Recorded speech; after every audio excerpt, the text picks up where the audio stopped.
अज़र सिद्दीक साहब, कैसे देख रहे हैं आप नए चीफ जस्टिस के दौर को? It seems like a good beginning, all inclusive, सबको उन्होंने एक फुल कोर्ट बना दिया, एक नई रिवायत कि सबको सब चीज़ ऑन एयर चली गई। How are you looking at that? बहुत शुक्रिया। मैं चूंकि प्रिया लॉयर्स मूवमेंट का मुझे बहुत सी चीजों का अंदाजा है। उसका एक मकसद जो है क्या कि मैं इस तरफ आऊंगा, दो मकसद थे उस वक्त। एक तो ये था कि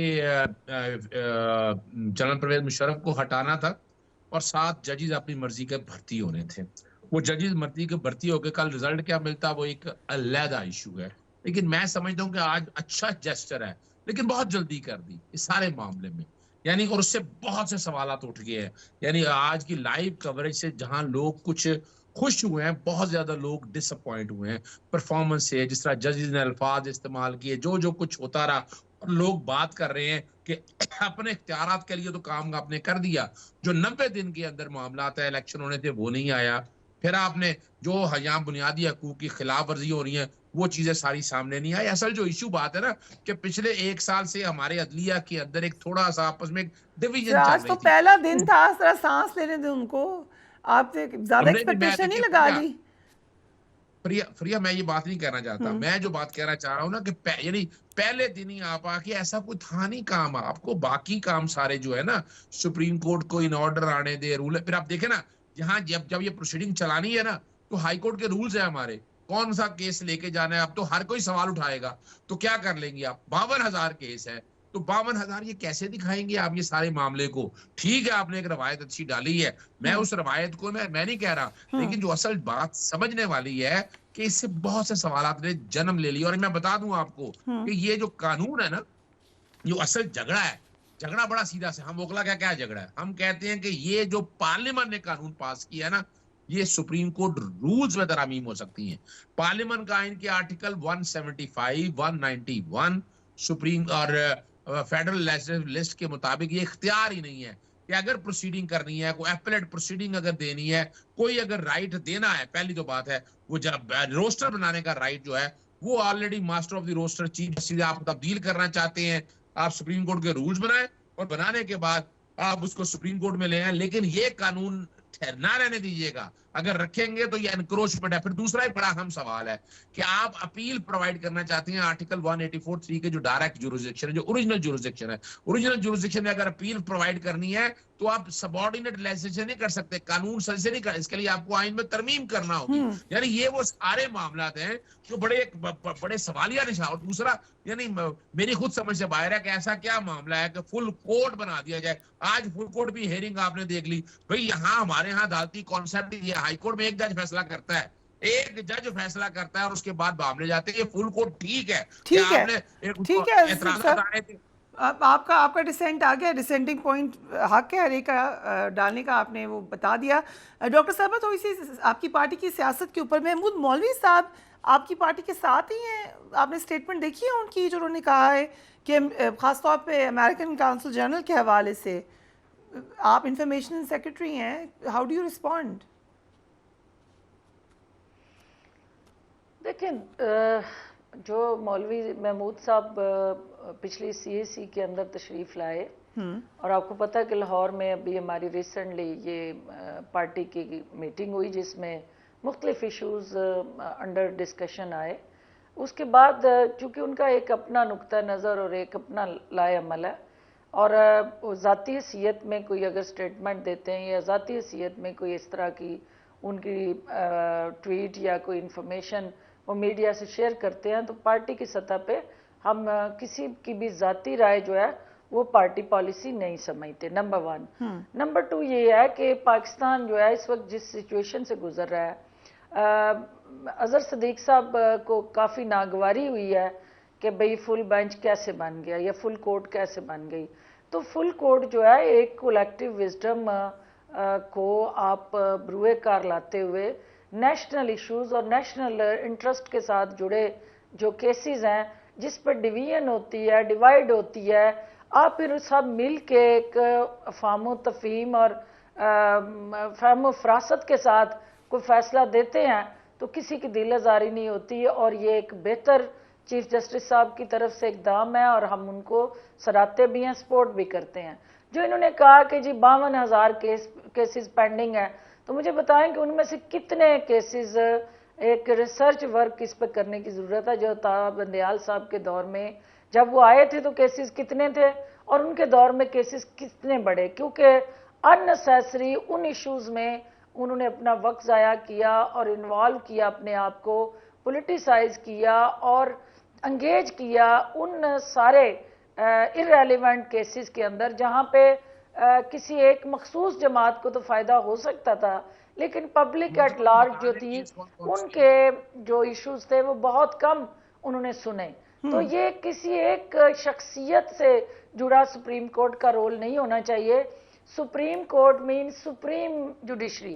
तो सुप्रीम जुडिशरी को अपने एक्ट से, अपने उन कंडक्ट से और अपनी ओवरऑल डिसीजन से पब्लिक को ये एश्योर करना है कि हम जो है वाकई सुप्रीम है और हमारी अलाइनमेंट या हमारी डेविएशन या हमारी पर्सनल चॉइसेस या हम किसी से साथ पर्सनलाइज होके ना हमारे फैसले किसी को फेवर कर रहे होते हैं ना किसी के अगेंस्ट है। हम रूल ऑफ लॉ के साथ जुड़े, हमारा एक पाकिस्तान के आइन और कानून के ताबे जो जेस्चर है हम उसको एक्सटेंड करते हैं। आपने छोड़ दी पीटीआई डॉक्टर साहिबा, ऑब्वियसली आप रिस्पॉन्सिबल नहीं हैं पीटीआई की सियासत पर और खुद चेयरमैन पीटीआई अफसोस कर चुकी है रेफरेंस बनाने पे काजी फायज ईसा पे, बट स्टिल पर्सनली आपने इसके ऊपर खुद भी अफसोस किया कि जो पूरी सूरत हाल उनके साथ हुई, या आप पीछे मुड़कर देखती हैं तो आपको कैसा लगता है वो तमाम एपिसोड जो उनके साथ हुई? डेफिनेटली जो मुझे फ्रीहा वो याद है कि जब मुझे घर से बुलाया गया और मुझे कहा गया कि आप जाके प्रेस कॉन्फ्रेंस करें, तो मैंने रिफ्यूज़ किया कि मेरा, क्योंकि ये लीगल मैटर है और लीगल मैटर तो या अटॉर्नी जनरल या लॉ मिनिस्टर को करना चाहिए, क्योंकि ये मेरे रेलेवेंट नहीं है। हाँ, मैं ये कर सकती हूँ कि मैं उनके लिए प्रेस कॉन्फ्रेंस अरेंज करूँ और वो इस रेफरेंस के हवाले से या इस केस के हवाले से कोई अपडेट देना चाहे मीडिया को तो दे दे। लेकिन लॉ मिनिस्टर ने एंड टाइम पे जब प्रेस कॉन्फ्रेंस अनाउंस हो गई तो he betrayed, he did not turn up. जो अटॉर्नी जनरल थे वो आए, लेकिन अटॉर्नी जनरल ने कहा जी सियासी जो सवाल होंगे मैं उनके जवाब नहीं दूंगा और जो कानूनी सवाल होंगे मैं उसका जवाब दूंगा। और मीडिया को आपको पता है कि वो सारा सियासी सवाल कर रहा था। तो मैं ये समझती हूँ कि ये खान साहब ने उस वक्त भी ये पार्टी की सतह पे ना कोई चीज़ डिस्कस हुई, ना कैबिनेट के अंदर किसी ने इस पर डिबेट की, ना किसी से राय ली गई और ये एक आंखें बंद करके ब्लाइंडली वो कुएं में छलांग लगाई कि जिसके बाद जो है वो उन्हें सीढ़ी भी दस्तयाब नहीं मिल हो रही कि वो वापस निकले। किसी ने कहा कि ये आप गलती करने चाह रहे हैं। Did somebody say anything to him? Cabinet में से आप भी कहता तो उस वक्त है कोई जब कोई किसी से राय लेता है या किसी को भिनक पड़ती है या कोई उनसे मशावरत करता है।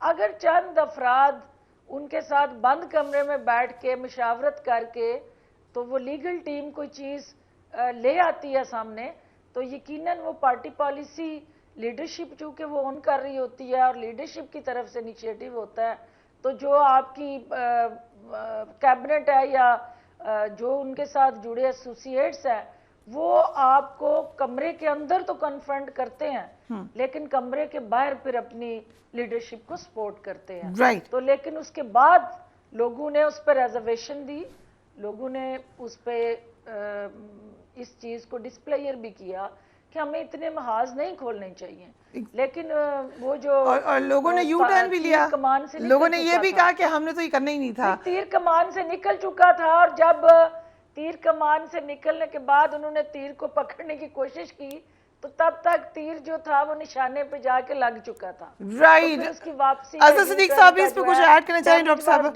राइट, मैं बता देता हूँ। तहरीके इस्तेहकाम पाकिस्तान जिन लोगों ने बनाई है वो रेफरेंस उस वक्त उन्हीं लोगों ने फाइल करवाया था।